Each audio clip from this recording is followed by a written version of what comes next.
how big of a role does religion or culture play in determining the geopolitical stance of a country? For example, India acts neutral most of the time. Is it because of India's culture or lack of political will? Well, India's culture has never been neutral. India's culture has always been look out, look abroad, go out, go outside, etc. India's history shows that we have always expanded outwards and gone to various parts of the world and even settled there. Even the past 2000 years, we had the Cholas and Kanishka and various emperors of India and national leaders who had this forward-looking policy. So India has historically never been a neutral country. India has historically been a net exporter of influence and culture and power. India has also conquered territories far beyond its borders, right? So historically, India has not been like this. It's not India's culture. India's culture is liberal and diverse and plural and tolerant and respectful, but it is not timid. India's culture has never been timid, but it's since 1947 that India has acted like this. So culture does play a significant role in the geopolitical stance of a country. Russia has a certain culture and it plays a certain kind of geopolitical game.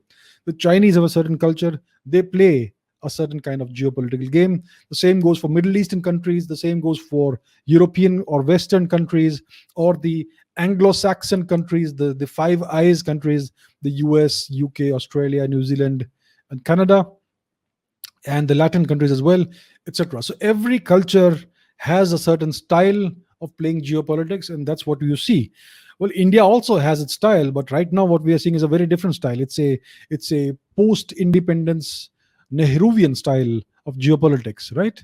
So that's what we have seen since independence.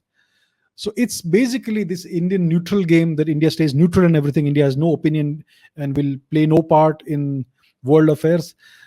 It's a lack of political will, nothing else. It's a lack of confidence among the leadership. So it's all about the kind of leadership that India is able to find. Right now, the political system is such that only a certain kind of leader is allowed to emerge, right? There's plenty of leadership potential in this country, plenty of greatness. But that greatness is such that it disdains the political system, which is so dirty, and therefore it is never able to come to power. And if a certain kind of person does go through the political system, over the years they make a lot of compromises and they become a different kind of person, and then again you have the same style of leadership that emerges again. So I'm not saying every leader is like that. In recent times we have had much better leaders, as you know, but overall it's about confidence. It's about developing India into a powerful country that also builds their confidence and changes their outlook. So India needs to become a powerful economy. India is not a powerful economy right now, and India needs to become powerful military, which will take some political will. So essentially, it's about India's status as a country on the geopolitical stage. India doesn't see itself. I mean, India's leadership doesn't see India as a powerful country or as a big player. See, when the Chinese were an impoverished nation, they had global leadership aspirations. In the 1970s onwards, during Mao Zedong's time, he wanted to be a global leader. When China was in the throes of incredible famines and misery and poverty, right?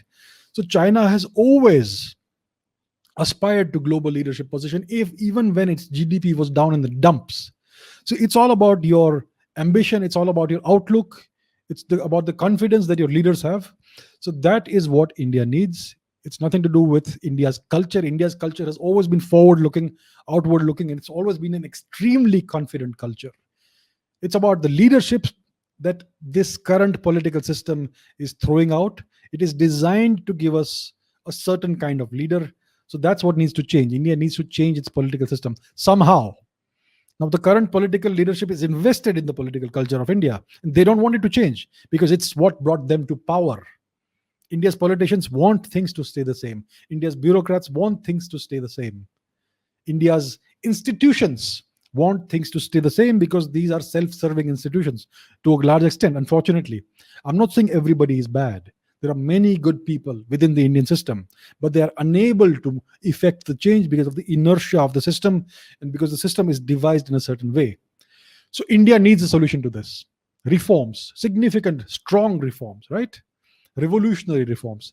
Only that can change India. So let's see how that goes.